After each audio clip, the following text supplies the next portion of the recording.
Alright, guys, so we studied triple integrals just in the last class. You still remember the intuition behind triple integrals that I've given you to try to imagine what's happening here. So, what are triple integrals supposed to represent?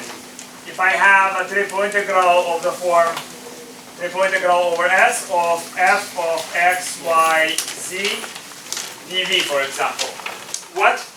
What image does this conjure? What am I possibly trying to find using this integral? Maybe the density of a three-dimensional object. So this would be f of x, y, z would be the density at a point, and that might be the mass. Right? It is a mass. Or I'm trying to find the volume of a four-dimensional cake. Right? Where the frying pan or the baking pan is here described in V. I mean, you see, this thing is really revealing exactly what's happening when you do this integration. Because what's dV? The idea is that I take this solid S, it's like some sort of blob, some sort of rigid blob, and I can imagine that this blob is built up of Lego blocks, of microscopic Lego blocks. That's really what you can always think about. So any sort of object, for our purposes, is built out of microscopic Lego blocks. Now those microscopic Lego blocks have tiny dimension dx, dimension dy, and dimension dz. Right? So its volume dv is just dx, dy, dz, in whichever order. And then inside of this block, provided the function is nice enough, I can select any point x, y, z.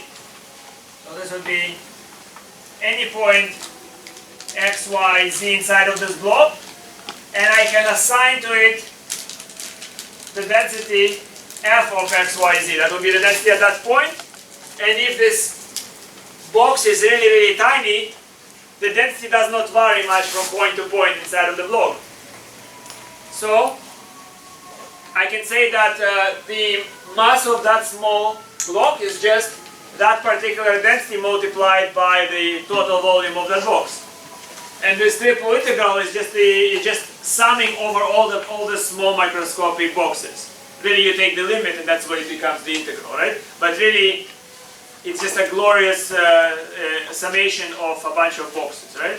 Of volumes of a bunch of boxes multiplied by their densities. Yes? Just so that I'm clear, that box, is that an approximation so that you're dealing with Riemann sums here? Yeah, you're dealing with Riemann sums. The box is just a microscopic thing. This is just a segment of S. And maybe I'll just remind you of, although we did it last time, let me just briefly remind you.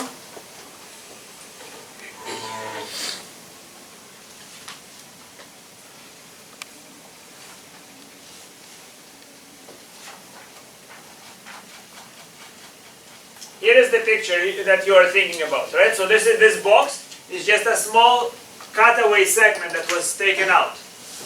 The entire block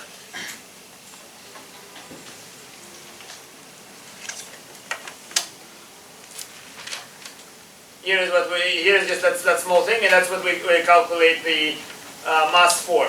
Now for a z-simple region, this calculation can be done as follows. Here is a z-simple region. Okay? A z-simple region is one where if you compute the shadow, if you just take it and project it into the xy plane, then if I select any point xy in the shadow and from there push a needle vertically upwards, the needle pierces the solid in one point and there is an exit wound above. Yes? For such regions, I can just think of the integral as summing over those spaghetti strings. Here is a particular spaghetti string. The spaghetti string is very, very thin and only varies in height here, right? So if the spaghetti string is really, really thin, I can imagine summing over all this. I first digitize the shadow. I think of the shadow as being built up of many, many tiny rectangles, right?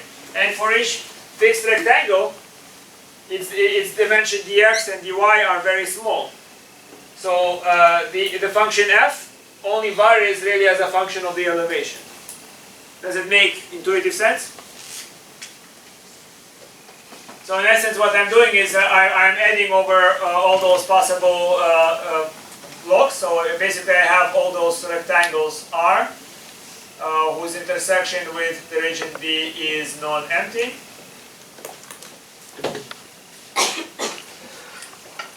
So that's another way of saying that I imagine that that the shadow is actually itself built out of rectangular pixels.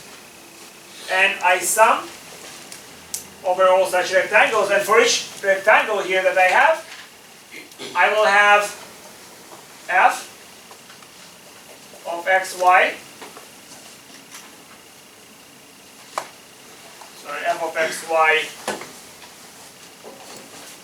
zk. Here I'm assuming that xy is an element of the shadow B, intersection rectangle.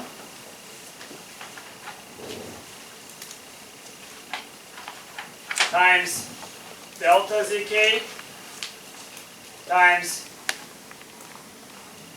the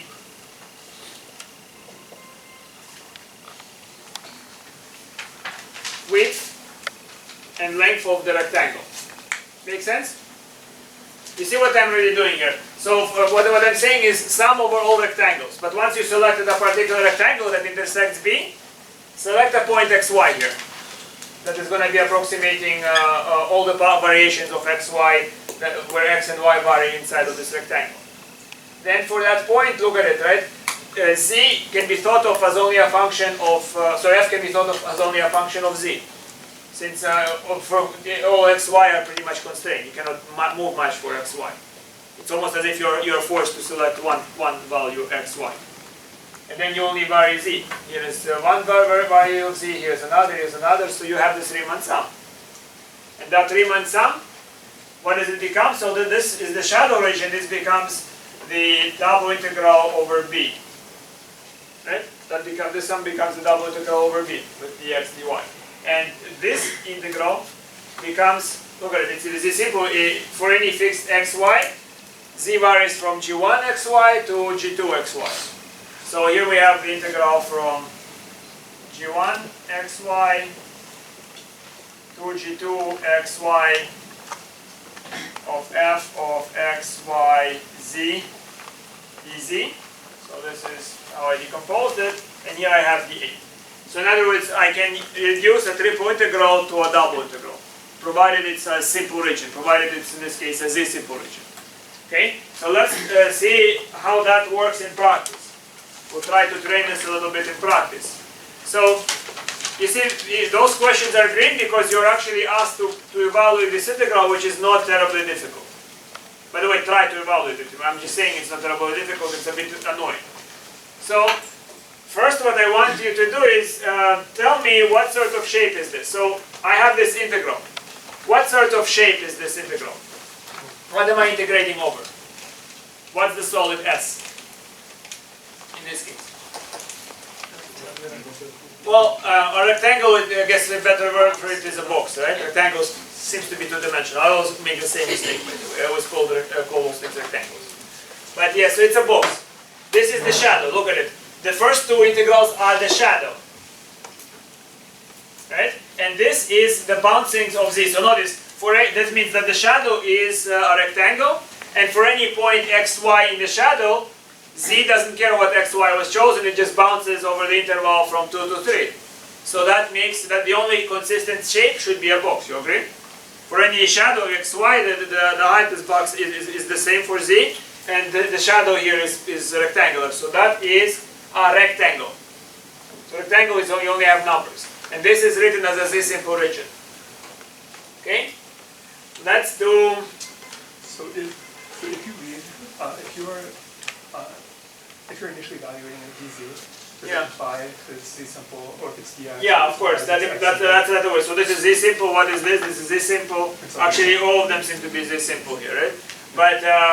But this inner integral is the one that you evaluate first, because you evaluate from the inside out. Okay. Right? So that tells you that it's z-simple. It tells you that you have this thing bouncing up and down. Now, in practice, it's not always convenient. It's sometimes helpful, but it's not always convenient to see the actual solid. The solid can be complicated. If you have an equation describing the boundary of that solid, you can abstractly figure out how to break it down. Let me give you an example of that. Right? So, how to break the solid abstractly? Well, suppose that I have to integrate. I'm going to list some function, but I'm not going to actually carry the procedure. It's a bit annoying. So I have x, y squared z dv, and I'm integrating it over the region x squared plus y to the 6 plus z squared over 4 less than or equal to 1. Okay? This is just the equation defining the solid. I can actually roughly see what it should look like, but let's say we don't really care about it because we really need to find the integral. So looking at this equation, is this x simple, y simple, z simple, all, neither? What do you think? It is all. Now, how do I know that? Well, how do I verify if it's z simple? So, first of all, when I want to say that it is z simple, what I do is I project this object onto the xy plane. That means I crush the z to 0, right? So, if it's z simple, then I should be able to write it as a double integral over the shadow. The shadow is very easily constructible here because it is just simply z removed. Right? This is what? This is just the equation. The full set is x, y, z such that x, y, z satisfies this inequality. If it were equality, it would be a surface. But since it's an equality, you can also go deeper into the surface, right? So you can go under its skin. So that makes it a three-dimensional object. So the shadow is x squared plus y to the power of 6, less than or equal to 1. You agree? Now, what are the bounds on the z values? So you see, what does it mean? It means that I picked some point xy, and if I picked some point xy, how do I determine the bounds on the z from this equation? Negative x squared y squared times 4 and the radical of that. So what we do is, let me actually do it on the separate board so that I don't distract from this, from the derivation. So what am I really trying to do? I'm trying to find what is the minimal value z can take and the maximum value z can take, provided that it's constrained at the point x and y. So what I do is, I simply see that the equation we have is z squared over 4 less than or equal to 1 minus x squared minus y to the 6. Agreed? That's really the equation for z. Z squared over 4 has to be smaller than this. That's what the constraint is telling us. So now I can take the square root. Right? If I take the square root, I get that z over 2 is less than or equal to the root of 1 minus x squared minus y to the 6. But it also has to be, in order when you square it so you'll get a number bigger than this, it also has to be bigger than or equal to minus root of 1 minus x squared minus y to the 6. Do you agree? Look at it. And now if I multiply by 2, I see that z is restricted from lower bound to the upper bound. And this inequality tells you that z can be anything in between. And if it's anything bigger or equal to the number to the left, or it's smaller than the number to the right, it's inside of the solid, based on its definition. So that would be minus 2 root 1 minus x squared minus y to the 6, and 2 root 1 minus x squared minus y to the 6. Yes? That's where z bounds is. Yeah. So that's what I'm going to write for the bound. You see that means it has a simple region right away. Because you see, what is it really saying? It's saying that for a fixed pair of points x and y, this is how z varies for that fixed point of x and y. So what we have is minus 2 root 1 minus x squared minus y to the 6 to 2 root of 1 minus x squared minus y to the 6. of whatever function we have here, dz dA. Okay? Now I want you to, if you understood my idea here that I explained, decompose it further, please. Right? It's all the same. Now how do I decompose it further?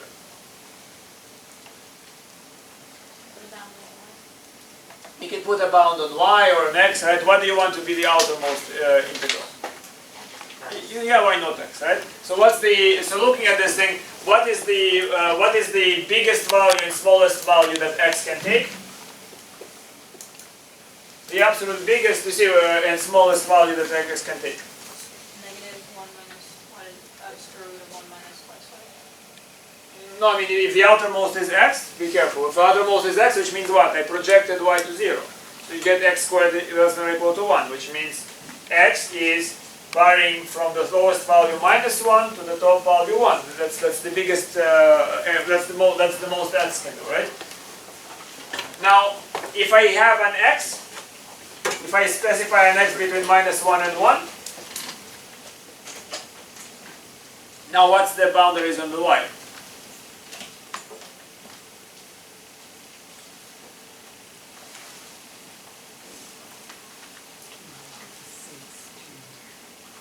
Can you repeat that?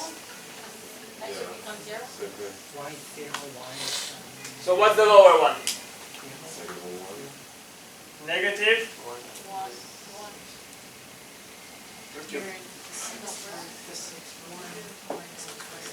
The sixth root? Of 1 minus x. negative. Yeah. Negative. Look at it. What I do is I just solve for y to the 6, right? So in terms of x, right? So it's negative the -1. 6th root Of 1 minus of 1 minus x squared, and positive positive 6th root over 1 minus x squared. You see, because you see they have to satisfy this inequality. What's the shape of this? What kind of shape? Well, it is somewhat reminiscent of a rounded brick. Yeah. a rounded brick. So brick that has no, so basically the edges were polished. So imagine what you do is you take a brick and you polish it on the sides, right? Bricks with curve, that is. Bricks with curves, right? So in other words, you don't have a sharp edge, right? So you know, a normal brick would be kind of like this frame. It would have the sharp edge. So you kind of take it and with sandpaper you polish it, and you also bloat it a little bit, so there's no kind of flat surface. You bloat it. So it's kind of like a mixture between in this case ellipse and a box, right? So it's basically take basically a box, put a balloon inside of it, inflate the balloon. It would kind of push the edges, and then kind of sandpaper and round the edges. That's how it would look like. And how do you see that? Because I see coordinates, right? So in the right coordinate system, that looks like an ellipse. So I just interpret what the coordinate system is relative to x, y, and z. Right. Alright, and then we have this is -2 root 1 minus x squared minus y to the 6. And here we have 2 root 1 minus x squared minus y to the 6 of x, y squared z, dz, dy, dx. Now for all our very hard effort, this is very ugly. I mean, if you actually try to do the integration with this, you're going to be stumped because look at it, right? You first integrate with respect to z, then you plug all that stuff, and then you have integration, right? There's a lot of kind of ugly roots. It's not pleasant, right? So one of the things that you will need to learn is basically sometimes you have an integral that is set up to be this way. You have to then figure out what was the solve. In other words, go from here and recognize that this was this, and then figure out which other coordinates are more natural. Understand? Because in other coordinate systems, maybe that is easier to integrate. So you would translate this one to cylindrical coordinates? Something that is cylindrical-like, because as you see that it's x to y to the 6. So it's something that you do a bunch of translations, and eventually, yes, eventually you would use cylindrical coordinates. This is just a scenario for z simple and this In this case, it's this simple, right? And then I could decompose it in many other ways. But you see, it's not too hard. That's what I will try to do. We will look at a few of those examples. I want you to figure out the shape or just to reparameterize it. Okay? You don't, you see, for doing this, you notice you don't really truly need to figure out the shape. You need to figure a little bit abstractly. You just need to imagine what, how to reset the bounds of integration. So for example, what would you say is number 4? What sort of thing is this? And how do you look at it? Well, yes, they're all this simple in this scenario, but what sort of thing is it? So what can you say about the shape? Paraboloid carries the meaning that it's a solid of revolution. Oh no, but it's only with the X. Yeah, so good, right? So first of all, what's the shadow of this region? You see, so the first two integrals represent the shadow, and the last one represents the bouncings of the z, right? So what's the shadow? The shadow is what? So if I hold it and I cast light from above, the shadow is a square, right? Brilliant. You just look at those two things, it's a square. Now what's the roof? What is the z doing really? So this is z equals 0, all the way to z equal to 1 plus x squared, right? So 1 plus x squared is a parabola in the xz plane that is pushed out, like this, right? So if I had to draw this, by the way, you don't have to draw it. I mean, in this case it's just rather easy. So if you had to draw this, that would be something like, that looks like this.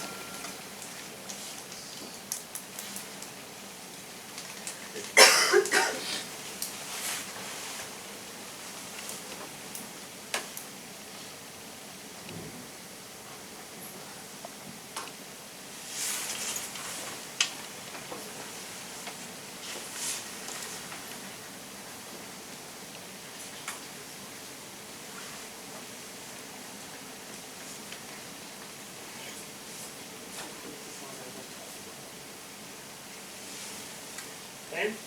So it looks like this paraboloid that, I mean, and also here, that's all.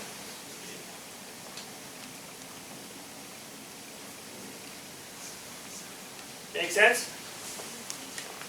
So it's basically, it was a box, right? And from that box, what you did, you cut out, you had a parabolic cutter that moved out and carved it. Make sense? That's the shape over which we're integrating. Cool? Alright, even easier, number 5. What sort of shape is this? Tell me quickly. Looking at it, tell me the shape. Top dome. Yes, dome or your sphere, right? And tell me what about the sphere? Be very careful. Radius 4. Radius is 2. 2, sorry. So radius is 2. As you can see here, what you do is you set z equal to this, and then you move things around, and you have x squared plus y squared plus z squared equal to 4. Right? Now, you have to be really, really careful. So, okay, so what you have is, this is the shadow, right? So the shadow is x varies from 0 to 2, and then y varies from here to here. So what we have is, y is positive and x is only positive. So this is 1/8 of a sphere, right? This is the intersection of the sphere with the first octant, right? Because look at it, x only from 0 to 2, there is no negative x, there is no negative y. So you see it's from 0 to x squared plus y squared equal to 4, which is the shadow of the dome. And this is the z, right? So this is the integral over the first octant of the bowl. Yeah? So where's the eighth of the sphere? Well, why is it an eighth of a sphere?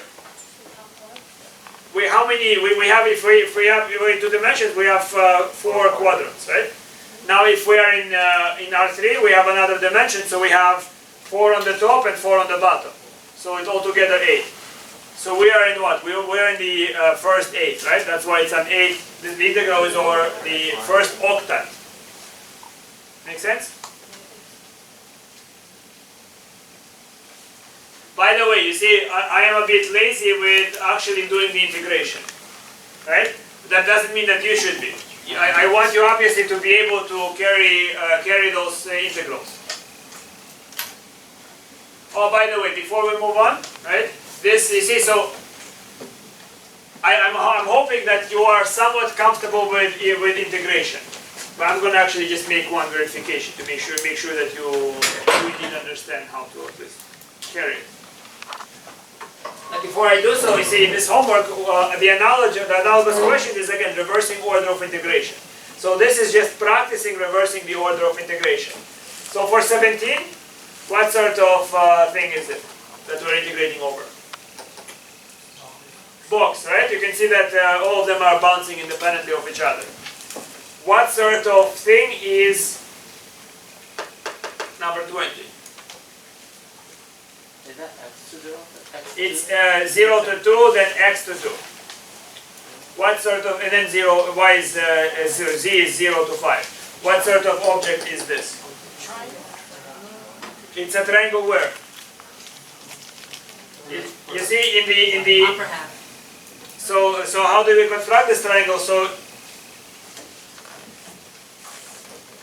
I guess I'll draw it. You see, just look at the shadow zone, right? So the z value doesn't care what x and y do.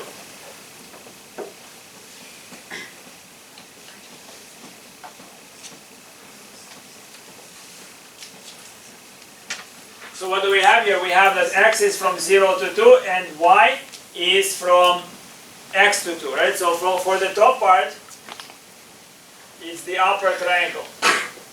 That's the shadow, right? And what is it for z? Z is just a box. So it's really like taking a box and cutting it like this, right? So it's a wedge. It's a wedge obtained by taking the box and just slicing it like that. Make sense?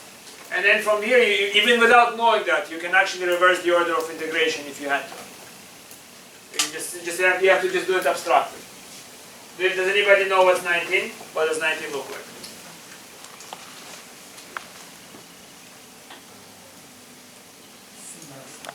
Spherical. Yeah, it's ellipse. You can see that it's a deformation, so it's ellipse, exactly, right? So those are the most basic ones, but eventually you try to train yourself, not necessarily to even visualize it, but to just kind of abstractly see where things are bouncing and just to reset the integration because of that. You don't really need to see that shape, right? And if you have 5-dimensional integral, right? If you have 5 iterates, you'll not usually truly see it, right? You just kind of just picture how things are bouncing about. You can reduce it to iterates that are 1-dimensional. All right, that's it. Just before we'll move on, just to verify that you are indeed able to do the calculations.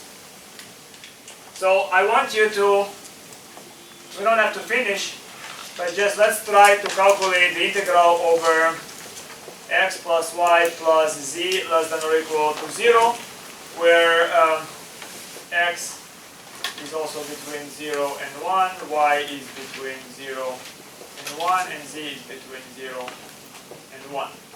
Of, let's make it easy, so of 1 dv.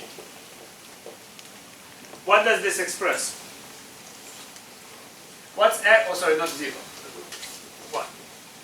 What is x plus y plus z less than or equal to 1? What shape is that? Well, it's a plane if x plus y plus z is equal to 1, but if it's less than or equal to 1, and x is between 0 and 1, y is between 0 and 1, that's basically, x, y, and z are restricted to this interval. What sort of shape is this? Pyramid is actually quite good. It's not a pyramid, but it is a tetrahedron.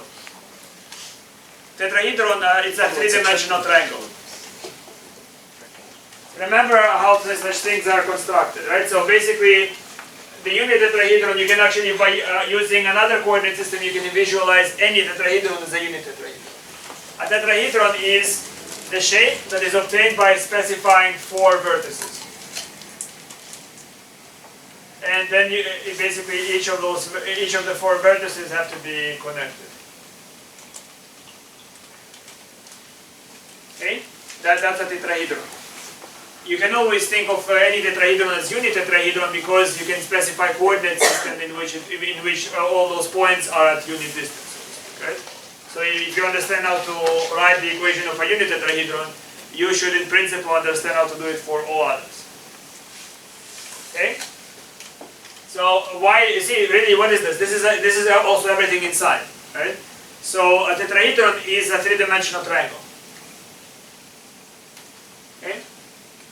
So why do we know that? Why is x plus y plus z less than 1? Why is it? You remember I drew you a picture, right? So if it's a triangle, this point is 0, 1, and this point is 1, 0. Then, if I want to travel only within this triangle, then I move by some amount of x, where x is smaller than 1 and bigger than 0. And I might move by some amount y. So the most I can move, if this is my y, which is also between 0 and 1, the most I can move can be decided as follows. So y is at most at this point. So I know that y divided by 1 minus x, by this side, will give me this, the ratios of y to this small segment of the triangle. And that should be equal to the vertical of the big triangle divided by the horizontal of the big triangle, which in this case happens to be 1. Right? So what you have is that y is equal to 1 minus x, from which we have that x plus y is equal to 1 is the biggest bound. But y and x are usually smaller than, the sum does not quite get to 1, right? So that's why you can write x plus y less than or equal to 1. Okay? This idea can be, just think about it, you can generalize this to any dimension. So really, if one of the corners of the tetrahedron is at the origin at 0, 0, 0, and the other corners are at 1, 0, 0, 0, 1, 0, 0, 0, 1, that would be the unit tetrahedron. Okay?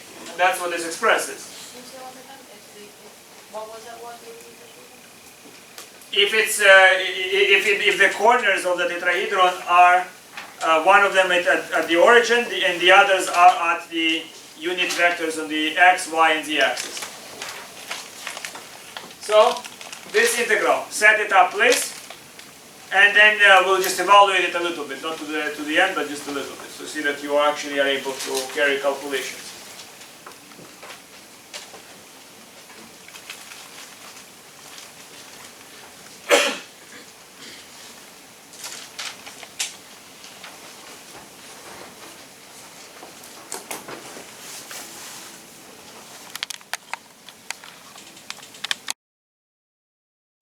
See, again, in principle, I don't have to visualize this. I didn't have to tell you it's a unit tetrahedron. If you saw this equation, in principle, you should be able to set it up.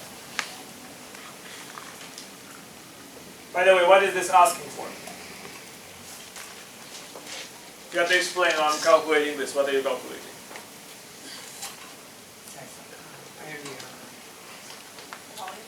Volume. Right? It's an object whose density is 1. You can think of density as the fourth dimension, right? So it's like calculating a multidimensional volume, and if you set density to be the fourth dimension, it's like calculating the three-dimensional volume. So I'm calculating the volume of the tetrahedron. So only when the density is a function are you calculating something like the mass? Yeah. I mean, I can think of it. I mean, I can say that I'm calculating the mass of a tetrahedron, but in this case, density is 1. So that, in number, is equivalent to finding its volume.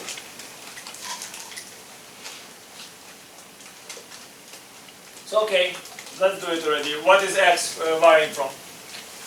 I want x to be the outermost. 0 to 1. The next one is?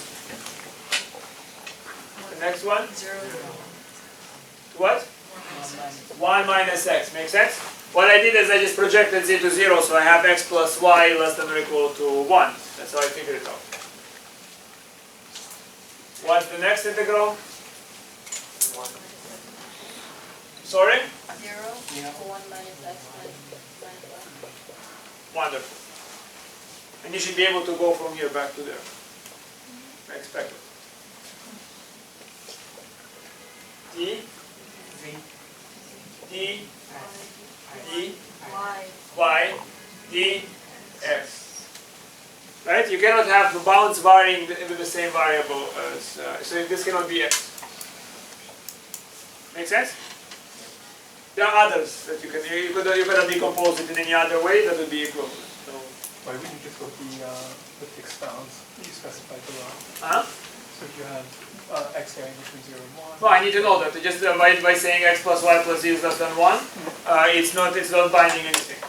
because I can select any x and y, and I can select z, no matter what x and y, the region will be unbounded. If I don't specify those things, then there is no, this is not a bounded solid. And when setting up your triple interval, why would you use those fixed intervals? Sorry?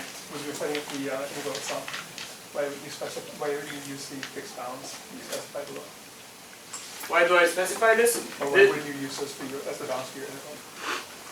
Well, I used actually that x is between. So what I'm saying is that no value is smaller than 0, and no value is bigger than 1. If I just roll the equation x plus y plus z less than 1, you can examine it doesn't define a solid. That's the problem. It doesn't define a solid because x plus y plus z less than 1, it means that z is less than or equal to 1 minus x minus y. Specify any x and y, you would have a z that would satisfy it. So x and y can do anything they want. They would spread all over the xy plane. And that would be an unbounded solid. Does it make sense if I don't restrict? It basically tells you where it is, because if you had a different function, let's say it went from -1 to 1, you might have a very different shape. So it basically tells you what octant to look at, like your xy has to be the first octant, because if it went past to the negative, it might look very different. No, I completely agree. So, so I'm fine with Okay. specifying those bounds, but why are we defining the bounds in terms of the other variables for the other interval, instead of just going with those fixed bounds below? Because, again, that's like the plane, so I see what you're saying, yeah, but I mean, you can have questions, like even if you look in the textbook, well, there'll be like, it's above xy, and that's what he's kind of just doing, but he's writing it in a form. I know, I fell for that trick too, I did the same. But, again, that's the function you're looking at, the plane, so that's why you kind of, I don't know if that helps, but. Sorry about that, I don't know if I said anything more good. No, it's good. Happy discussion, wonderful. Okay. I don't know, is the question clear now? Answered? Yeah, right. You understand that those things cannot be fixed. If they were fixed, I'm debouncing inside of a rectangle. That's not a rectangle. Right? Because, I mean, again, look at it. If you're moving in the shape, look at it here. Here is so look at it. If I specify this value of x, I have more bouncing. If I specify this x, I have less interval to bounce, right? And here I have none. So that's how you know. If it's a box, no matter which x and y you specified, you have the same bouncing, and x and y are inside of a rectangle. Okay? So that's what the way I think of it. I just think of just moving in one dimension to just test my limits. So I specify x, y, and I move in the z dimension from lowest to highest. See how much area I have, right? And then I kind of have some sort of notion of the region. Okay, so this is that. Now let's carry the calculation. What's the first thing I'm going to write?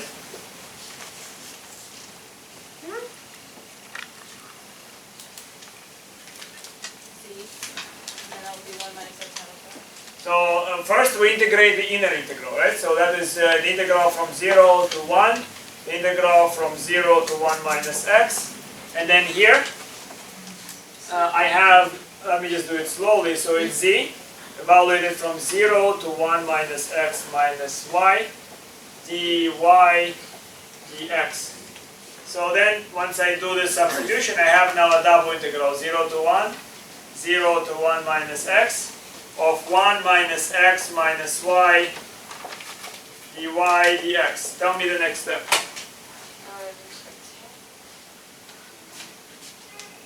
What's the next step? Which is then what? Tell me what do I write? What should I write here? Y. So the outer integral is still from 0 to 1. Y minus So I have y minus... X squared over 2. No! There you go, now you're caught. XY. xy. Okay, yeah, sorry, yeah, there you go. Yes. Minus y squared over 2. Y squared. Minus y squared over 2, right? So you see, I'm hoping I'm not overly confident that that you know how to carry this, right? You have to understand. So this is now 0 to 1 minus x dx. Now tell me what I do now. What do I write now? Substitute 1 minus x in for y. Exactly. So this is the integral from 0 to 1.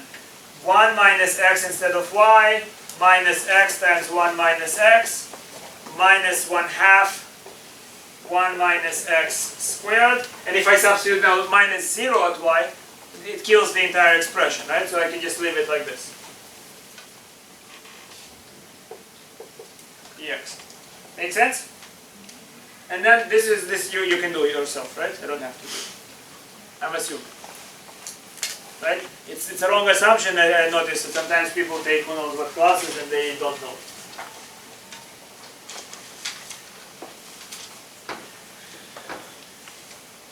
Good?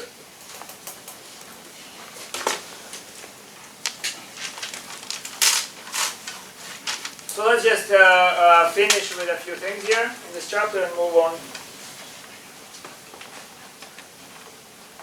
So again, solve many problems. You know when your exam is, right? Monday the 14th is your third exam. How are you preparing for it?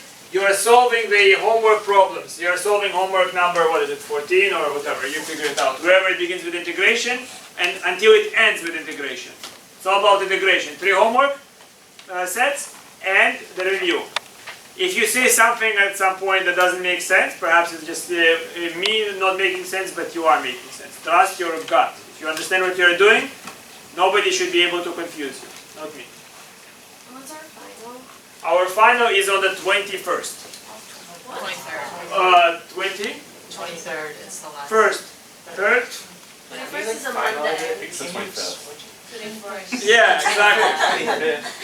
How come? I mean, I don't have any Christmas spirit in me, right? I think there is a new movie about the Grampus or yeah, something like that. That is me. Wait, so when the 21st or 23rd? I don't know, you'll figure it out. Just come randomly between the 21st and Do we go by what the school said, or you have to get one day set? what? Do we go at the coordinates set by Hunter, or you have your own? Yeah, by Hunter. I mean, I just wake up and I say, today we have an exam. It's like a nice snowy day, right? It's like Sarcasm behind this.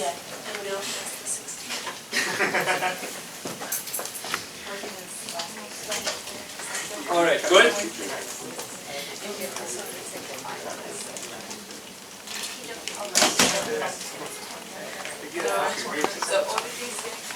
No, I don't know. You're studying, right?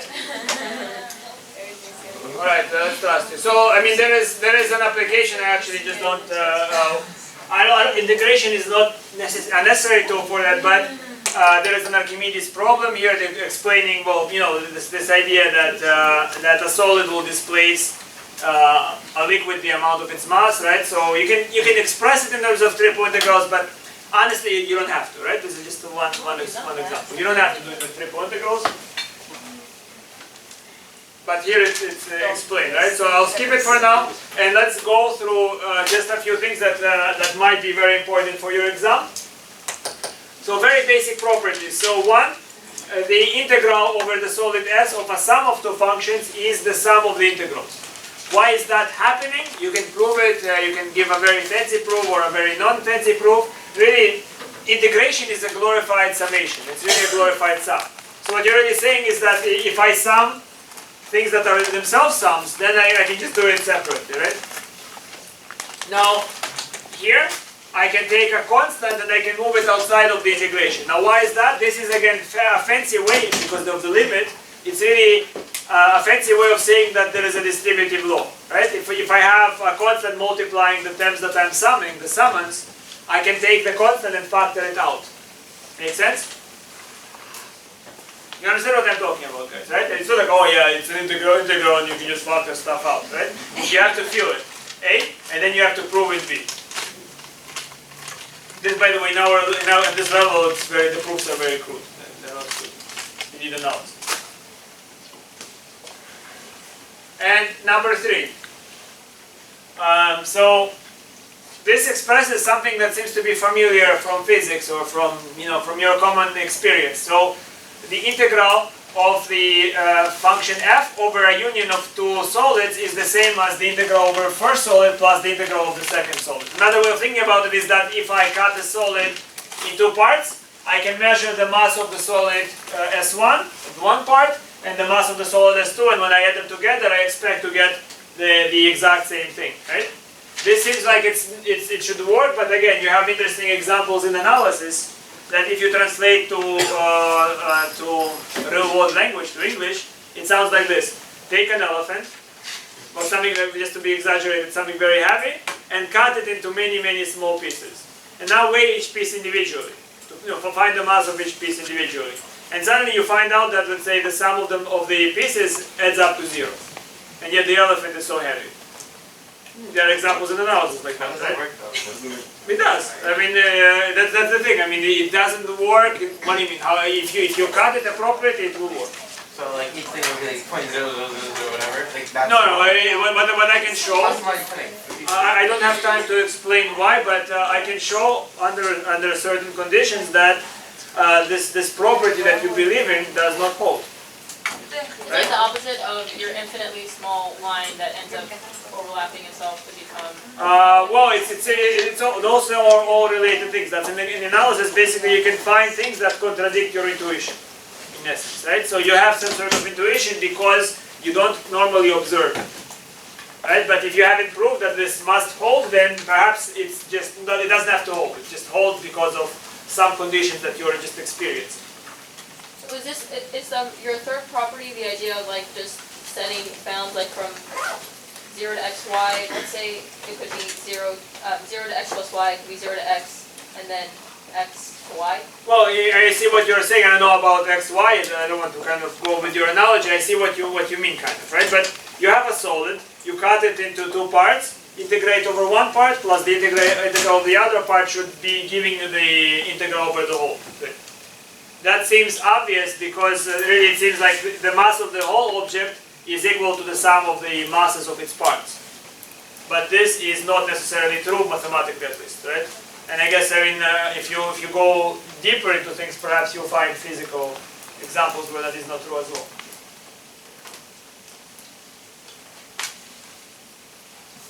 Well, mean value theorem for triple integrals. That is, one reason integration is so important is that integration is very closely related to average. I can show you, not now, I don't have time. It's easy to show using Calc 1. That's in fact in my Calc 1 class how I explain the fundamental theorem of calculus. It has a lot to do with average. So for example, I can measure the average temperature of this water. How do I do that? I place a thermometer, right? But the molecules here are just bouncing about. Some are very fast, some are very slow. Some are very cold, some are very hot. But on average, it's very predictable. On average, they're all predictable. And what is this quantity? So, for example, if I take if I consider f to be the temperature function at points x, y, and z, so this represents the total heat of my solid. If f is now not interpreted as density, but as, let's say, some sort of temperature or some sort of thing that tells you the heat density, right? I think they call it heat density, right? So this would represent the total amount of energy, the total amount of heat in that system. Okay? Energy is really, again, the heat energy is all the same stuff, right? dV. Now, if I take this and I divide this by the volume of the solid, that gives me the average temperature. This integral expresses exactly what I would observe if I did it for this water and I placed a thermometer in. The quantity I will get is this. Okay, so that's why integrals are so important. They are related to average.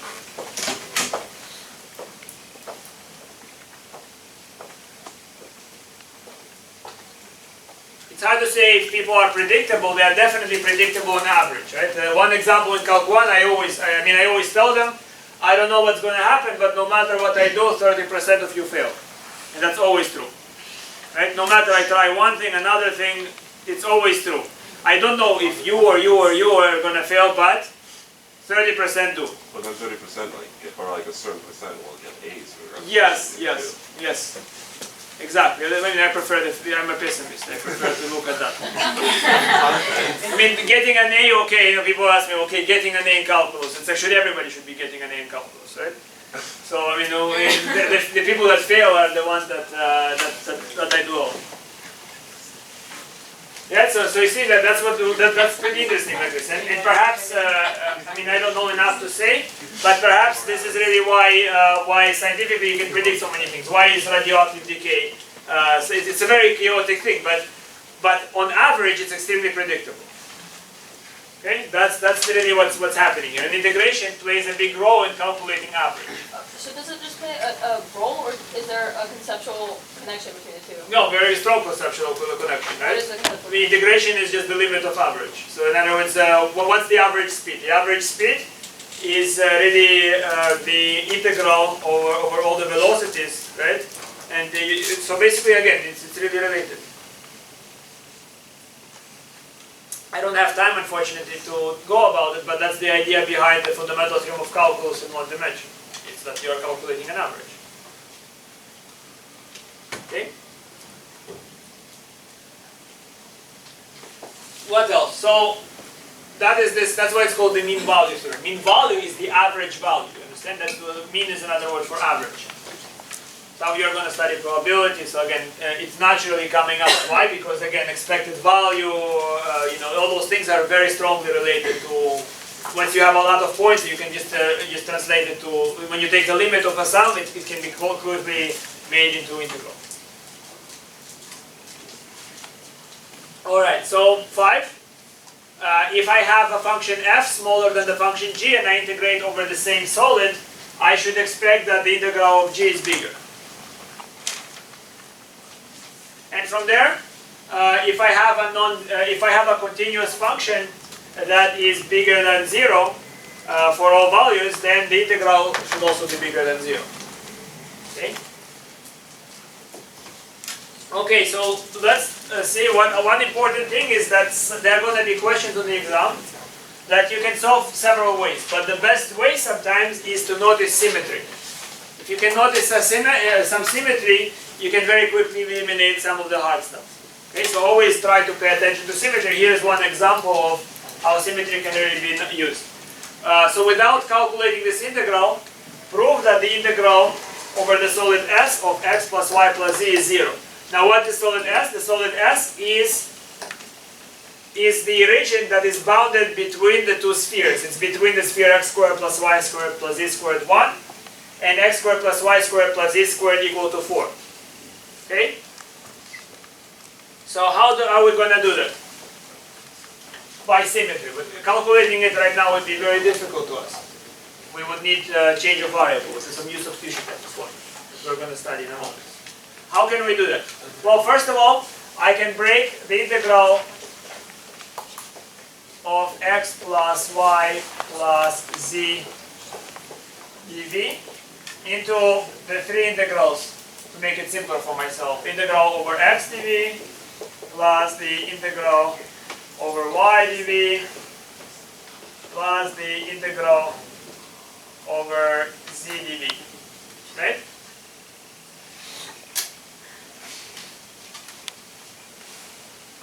I really am a bit lazy. I don't want to now do it, but I'm going to show that this is 0, this is 0, this is 0. Okay, how am I going to show that this is 0? What we have is, we have the space between two spheres. That's the region S, right? It's the space between two spheres. Now this is symmetric, you agree? The space between two spheres is symmetric. Can you see that?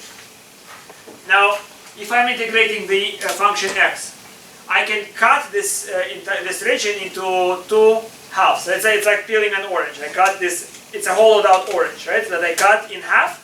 I can cut it in half, where one half is where x is positive, right? It's the part where x is positive, and the other half is where x is negative. So those halves have the same volume, but one has negative x, one has positive x. Yes. Yeah. Yes. So altogether they sum to 0, yes? Right. So this is 0.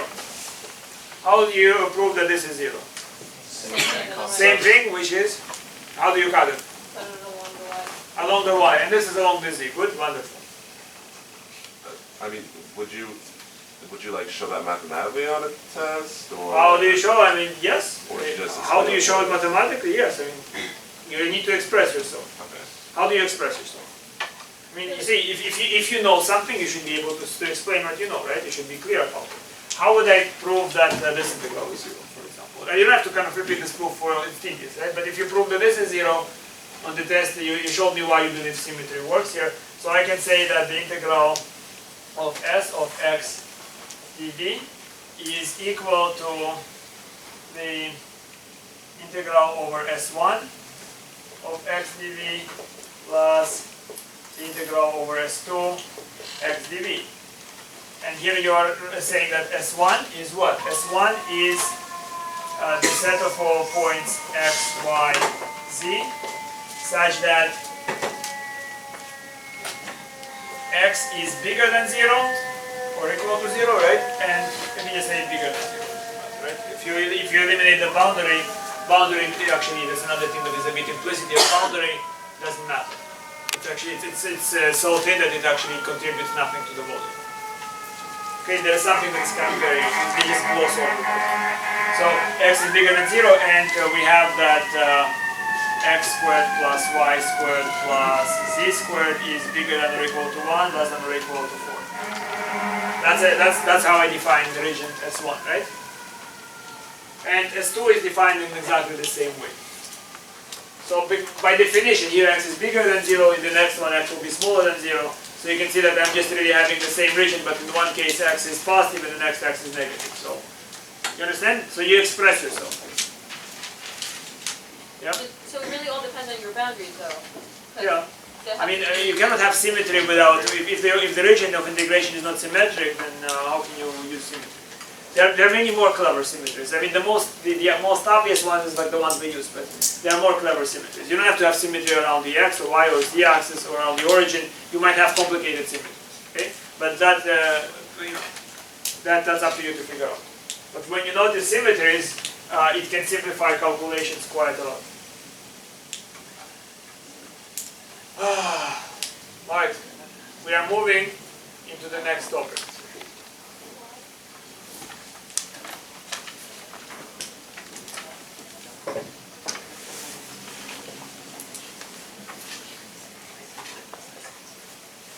So, again, we are going to study the change of variable theorem, which is the analog of U substitution in a sense. It's like a U substitution.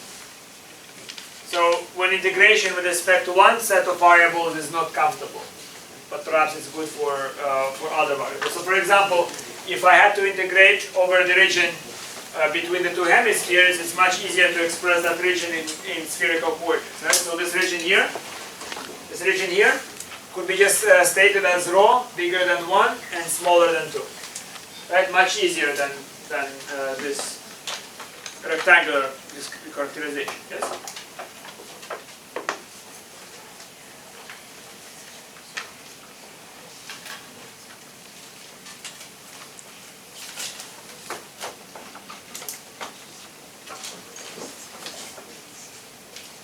So first of all, we would need to understand the action of a linear map. We need to now, you see, so for the purpose of differentiation, linear map mattered to us as the generalization of a line. It's a line that goes to the origin and has a multidimensional slope. What matters now is actually how linear maps affect the coordinate axis. Right? So linear maps have a very definite geometry. So first of all, we begin with linear maps that are from R2 to R2, planar linear maps. So it's a transformation from R2 to R2. And such a linear map can be written in matrix form. Here it is, right? Some A, B, C, D, column X, Y. Agreed? Now, I want to understand how this linear map is gonna, you see, to picture what this thing does, I cannot graph it, right? It's from R2 to R2, the graph would be in R4. If I have to superimpose R2 over R2, the graph is in R4. But I can think of this function as doing something to the plane. Right? So I can imagine that here there is one screen is R2. And the next screen is what the map does to the input. Right? So let's say that what I give this function, I give it a rectangle. And then I apply S and I want to know what I get, what image I get here. Make sense? So that's why the word image of a rectangle. So really what is this? This is rectangle R. And what do I get here? What I should get here should be called the image of the rectangle under S. Makes sense why it's called the image, right?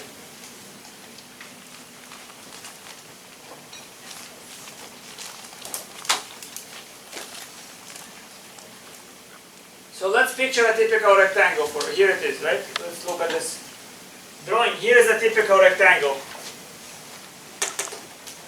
So this typical rectangle is somewhere at the corner x1, y1. That's the corner, right? And then its width, it's a rectangle, its sides are parallel to the x and y axis. So this vector, the width here, is some delta x times e1. Delta x is just some number, right? Times e1 because this vector is parallel to the x-axis. So, and the x-axis is generated by the standard basis, by e1, by 1, 0, right? Now this is similarly, this is delta y times e2. Yeah? So far makes sense? Now, now this region R, how can, knowing that this is delta x e1 and this is delta y e2, I can write this region as follows. So I can say that R is equal to x1, y1 plus s times delta x e1 plus t times delta y e2, where s and t belong in the interval 0, 1. That's parametrically describing the rectangle. Does it make sense why it's so? Well, because look at it, right? What I'm saying is, I'm saying, how do I visit all the points inside of the rectangle? Well, I always begin at this corner, and from this corner I will displace by some scalar of this vector. I cannot multiply it by more than 1 because then I'm outside of the region. So this displacement, the horizontal displacement inside of the rectangle is anywhere between this vector times a number that is between 0 and 1. And then the other vector, you see it's parallel to delta y e2, it's a scalar multiple of it. And the scalars can be then chosen to be between 0 and 1. Make sense? You understand that this is now this R is now going to collect all the points in this rectangle.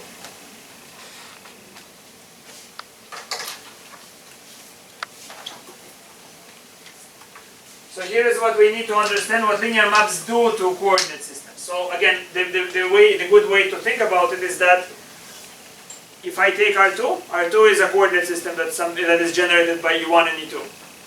What can a linear map do to it, to this coordinate system? When it picks it up,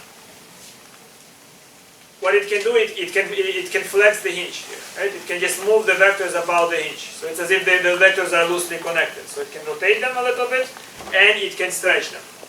If the map collapses them to one dimension, then it's not an invertible map. It's not. It basically cannot be reversed. But a nice map will not collapse. It will just kind of be some sort of combination of rotation of the first vector, rotation of the other vector, and scaling. It could actually make one vector longer, one vector shorter. You understand? How do I know that that's what a linear map can do? Essentially, it is defined to be doing that. Let's actually see what's going to happen if I apply S to R. If I take this rectangle and I apply S to it, I want to know the image. That means that I'm applying S to each point inside of R, and I'm just tracking where that point moves. Where is it here on the screen? Here is the equation. So I apply the linear map S to a typical point inside of my rectangle. Now what is the linear map? It's defined to be additive and scalar multiplicative. So it's as if S is applied to this vector, plus S applied to this vector, plus S applied to that vector. And then I notice that S times delta X and T times delta Y are scalars, so I can factor them out. So I have this. Now what's this? This means that what a linear map will do to this vector, it will carry the corner to some location. I don't know, I cannot predict where, it depends on the map, right? It will carry this corner somewhere here. And then what it will do? And then it will just really, everything else can be decided by what S does to the coordinate bases E1 and the coordinate bases E2. So you see, if I know what S does to E1 and E2, if I know what's the action of the linear map on the coordinates, I know everything about it. How would you get anything other than a scaling, though? Like, how would you get it to? I mean, S of E1 can give me any vector. S of E1 is, I can specify a map that just by defining what it should do to the horizontal vector and what it should do to a vertical vector. So But is S, here's how it's completely determined. Look at it, right? Take a linear map, say, okay, here's a horizontal, here is, I guess for your perspective it should be here, right? So here is E1. Now, S takes E1, makes it twice as long, and changes the angle, makes So it it could this be a vector, vector. right? So E1 is mapped to this vector. but right? it could be a vector, then that means that S is also a vector because it's changing direction. S is a function. S of E1 is a new vector. S of E1 is a new vector, here to the picture.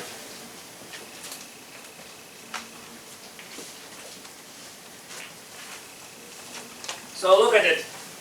This vector V is just delta x times S of E1, for example. And this vector W is S of E2 multiplied by delta y, by scalar. Okay? So in essence, by understanding what the linear map is doing, it's going to move all those vectors exactly the same way.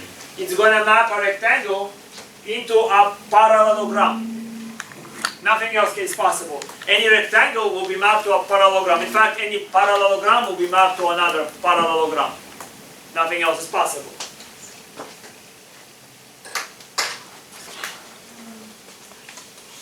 Does it make sense? Here is the formula why, right? So this is a proof here. That tells you that it's going to be a parallelogram if you understand how parallelograms are parameterized. We did it in 1.3, right? We described parameterization of parallelograms. So very important. Now, why do I care about what the map does to a rectangle? Because I can imagine that any other blob, any blob is just the stitching of microscopic rectangles. Yes? Any blob is a stitching of microscopic rectangles.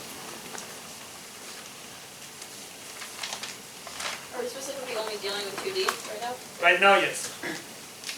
If you can generalize it. If it's R3, so it would make, what it will do? It will take a cube and make what out of it?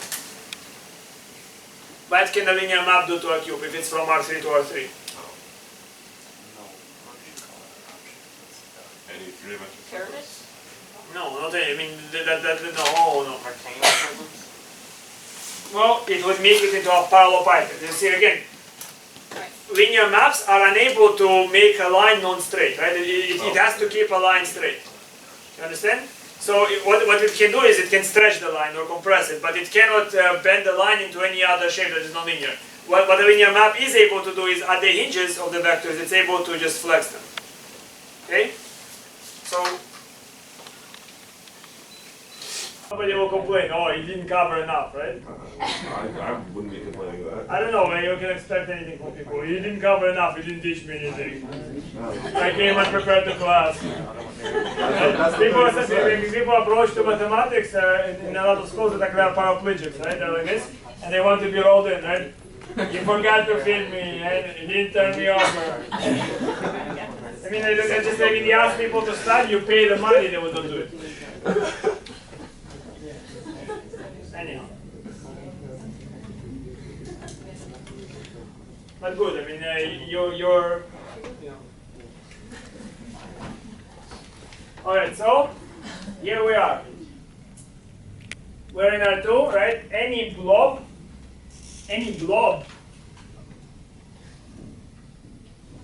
you see, that's the idea here. Any blob, imagine you scan it with your iPhone, right? So if you then zoomed in, you would see that it's made of tiny pixels. It's made of boxes. So then you see, because I know that a linear map has this very predictable effect on any small square, I know exactly, I mean, I can quickly predict how it would map this block, right? Because basically all those teachings, it will just deform them into similar rectangles. Make sense? You can just write the equation, you can predict it. So I mean, when you scan a picture using a linear, you can just quickly see the picture and see if the deformation was linear or not. It's very easy to see. And you can look at a photograph. It's too bad I didn't actually make a test like that. So you see at photographs, here is the original photograph, here is the deformed photograph, right, the image, and all you have to do is say is it linear or not, and explain why. Right? You can just quickly see if it's a linear map based on that. Well, so my goal is to figure out, therefore, what's the volume of the modified image, right? So here is the image. And then if I scan it using a linear map, I'm going to get some sort of new shape. And my goal is to figure out what's the area of that new shape, knowing the area of the previous shape, right? So if I know volume of this shape A, then if I apply to this blob, I apply a linear map S, and I obtain a blob. This blob is now called S of A.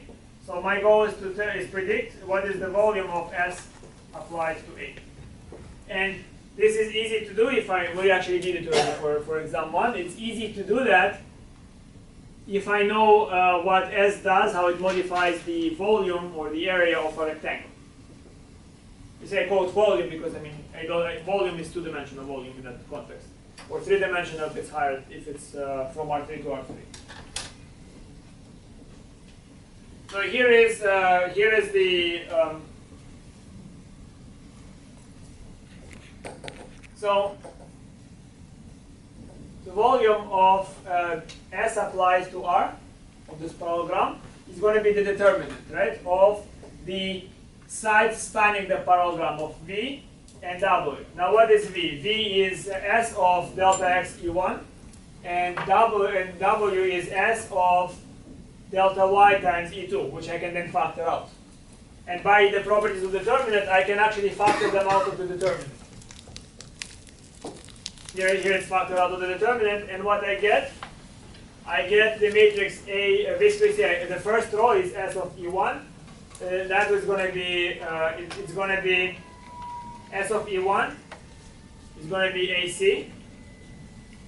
Why is it going to be AC? Because you look at the matrix origin. I mean, I could have actually made this proof a little simpler if my discussion of determinants was actually aligned.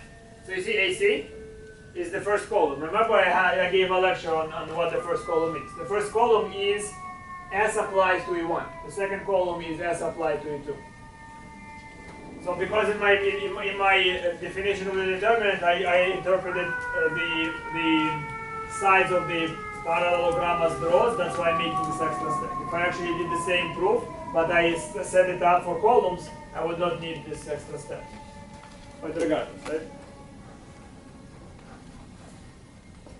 So what we have is, yes? Is that always going to be standard? The first column is going to be S applied to E1 and the second column? Yeah, that's again, I mean, if you remember, there is one lecture that I'm sure not too many people are watching over and over, and that is when I explained why matrix multiplication works as it does, right? It has to do with what matrices are. They are the representation of what the linear map does to the coordinate vectors. Very important for linear algebra.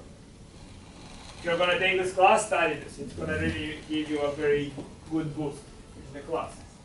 So anyhow, so we have that the determinant is the first row is S1, the second row is S2, which therefore is the first row is AC and then BD. But I have this thing. If you look at my notes, the extended notes of determinants, I prove that the determinant and the determinant transpose is exactly the same thing. So I can take the determinant transpose, and that would be the determinant of the matrix of S transpose, and that would be the determinant of the matrix of S. So after doing this calculation, which again, if I set up my definition of the determinant to be in terms of columns, would have been much simpler.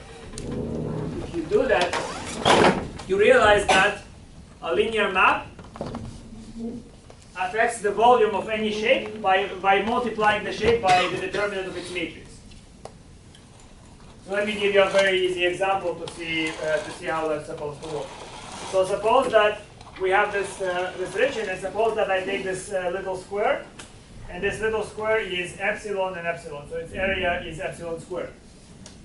Right? This is a square of radius of side length epsilon, and I apply to it a transformation S, where S of xy is equal to, let's say, 3x and 5y. What is this map going to do to this little square? What is it going to do to the horizontal and vertical sides? So horizontally, I get a side of length 3 epsilon and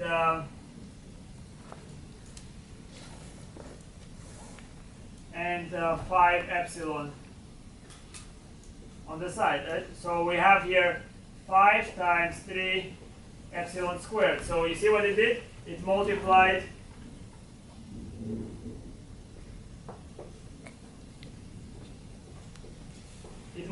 the rectangle by 5 times 3. Now what is the matrix of this map? The matrix of this map, M of S, is going to be 3, 0, 0, 5. And its determinant is equal to 3 times 5. Make sense?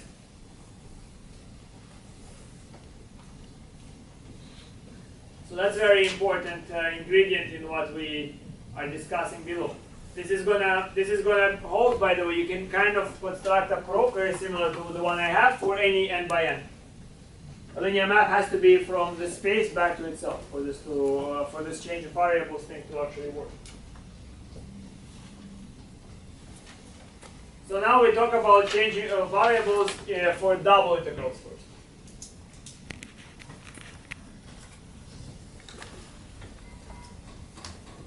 So if we have double integral, and the analogy that I like is that of a cake. Right? So you have a frying pan or a baking pan, and you cook a cake in it. So we want to find the volume of the cake, whose crust is G, and whose frying pan is B. Make sense? There's some sort of frying pan shape. So then I look at what do I have to integrate, and I see here's my frying pan. Here it is. It's B. I am not happy with it. Why? Because it's not a simple frying pan. It's very deformed, right? And then I think, what must have happened? Why is this so deformed? Perhaps I was carrying this cake, and a bunch of disgruntled students attacked me, and they started kicking my cake, right? They were just kicking it, deformed it, and made it this thing, right? I am very upset, very, very sad. But then I think, okay, well, I think about what they were doing. They were, if I think of their action as only a two-dimensional action on the two-dimensional frying pan, right? Then it is a function from R2, that's the initial thing, to this, right? My cake used to be over a nice region. This is a y-simple region, right? It used to be over a nice region, now it's not. So what is this? What is this function f? I can say that suppose that there is a function f from R2 to R2, and a region C, that's the original shape of the frying pan, such that the image of C under F is giving me my frying pan. Make sense? So my goal is to figure out how to compute the volume based on how the cake used to look like. Not how it is now, because it's complicated, by how it used to look like. You see, its volume is modified. It was kicked in, right? I'm just kind of I'm going to try to say, here is what it used to look like, and now from that information I will retrieve and figure out what's my new volume. What's the volume now over the new frying pan and of this deformed shape. But the volume doesn't change, though. Of course it does. It does? Why would, generally do it? Think about it, right?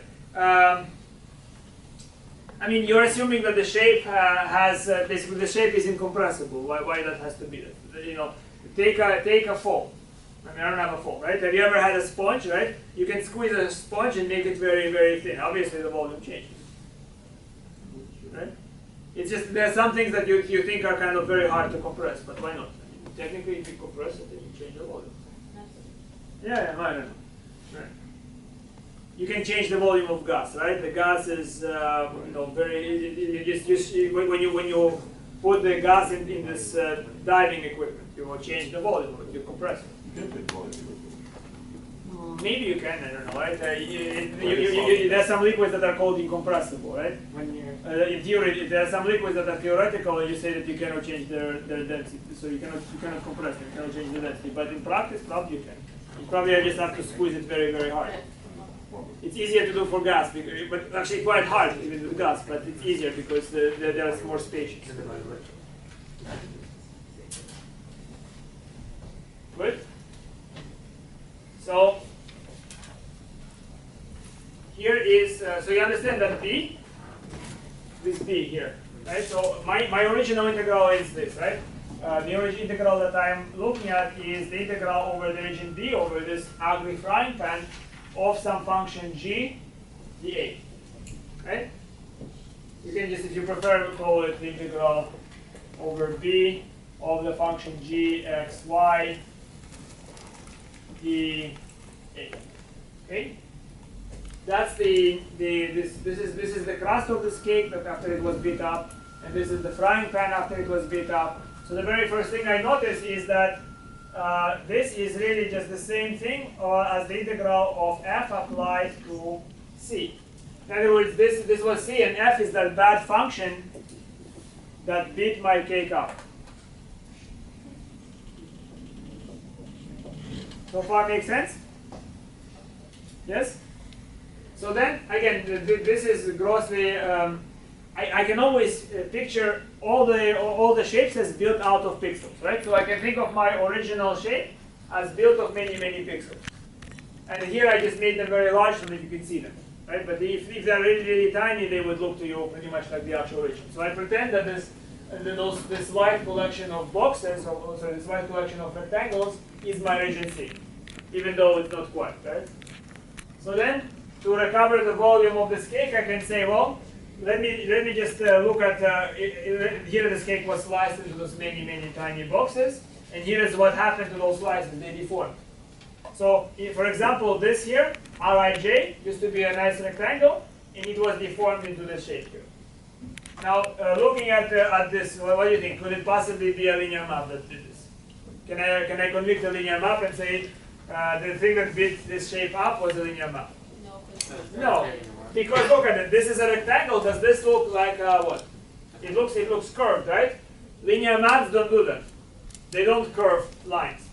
They can just change their length. They can change the angles that those lines are to each other. And notice there is also non-uniform shapes, right?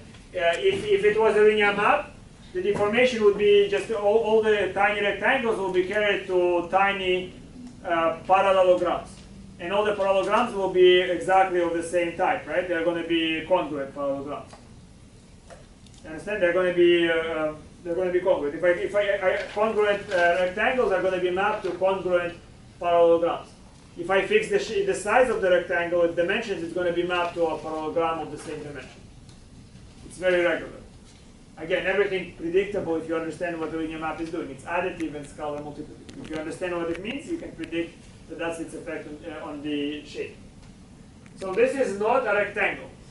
It's some sort of complicated function. But let's assume that this function f that did this horrible thing is differentiable. If it is differentiable, then although the entire action is not linear, if this rectangle is very microscopic, the action of f can be replaced by the action of the stand double, which in Russian you say what? How do you call a stand double in Russian? Cascadeur, yes, cascadeur, right? Or you said doppelganger, so how would you call a doppelganger in Russian?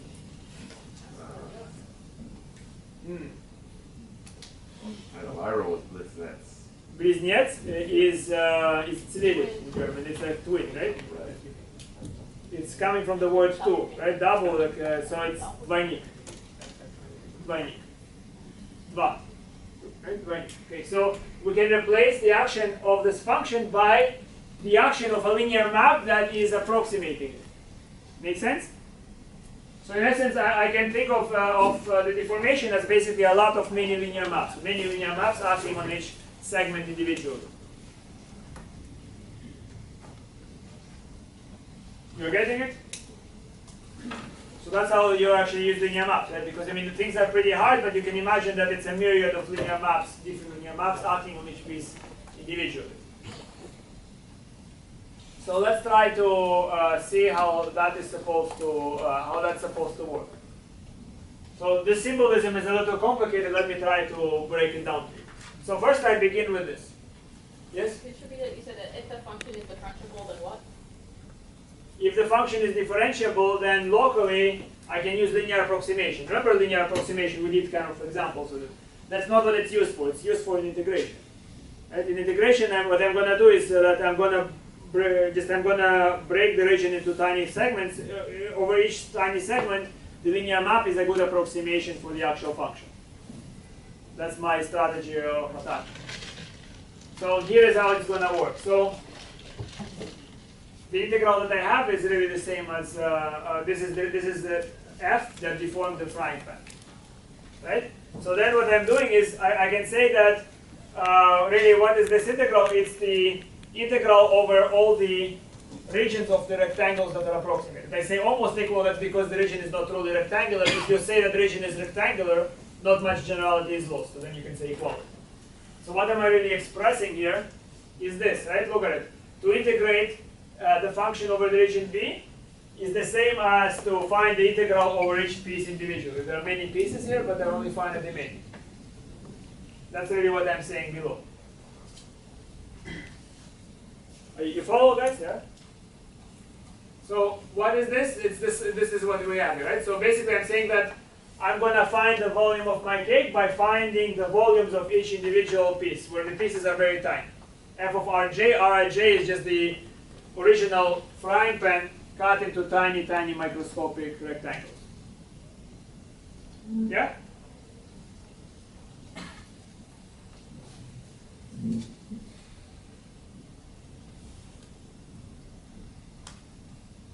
So I'm actually going to draw this just for that one piece. So let's scrutinize this one piece. Suppose that we have the integral over f of Rij of g x y dA.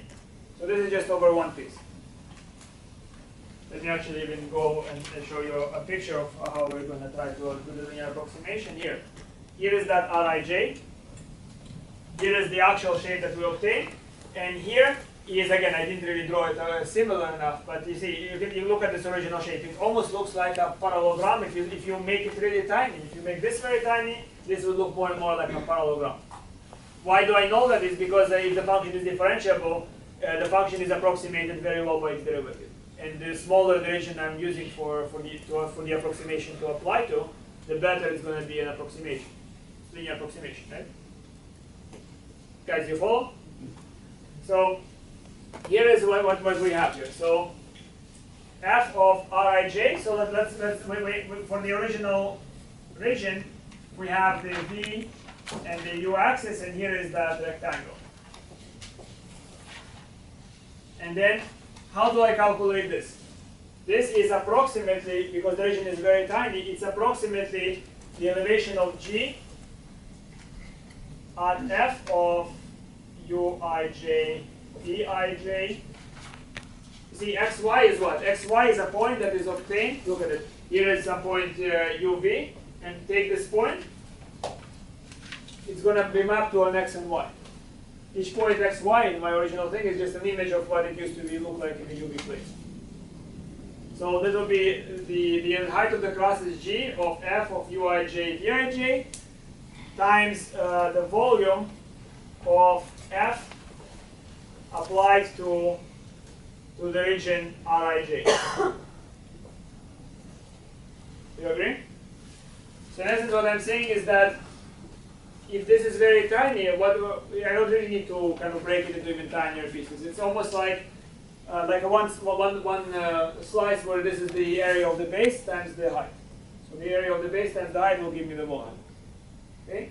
Now what's the volume of f of Rij?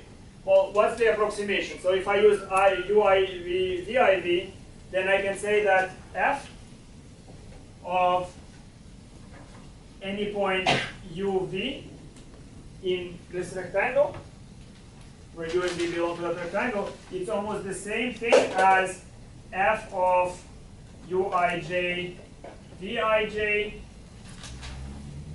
plus the total derivative of f at uij, vij at this point, right? Applied to u minus uij, v minus vij. This is linear approximation, yes. That's the standard. See this guy is the actual standard that really approximates what m is doing. Now what is this? This is just a translation. This is just moving by a vector. Remember, if f of a vector is going to be a vector of R2. So this is just a translation by a vector. So the thing that is going to affect the volume is really just the total, is only the total derivative. And the total derivative, what's the matrix of the total derivative? The matrix of the total derivative? The Jacobian, right? So really to calculate what this is doing, the effect that this has on volume, I just need volume of f of Rij. So I can say that this guy here is approximately the same as g of f of uij, vij times the determinant of the Jacobian of f at u v, uij, you know, vij, times the volume of Rij. Because that's the scalar by which it modifies the volume of the preimage, and that's the preimage. Okay? So what I end up seeing is that I sum up a bunch of things of that form. I add them up.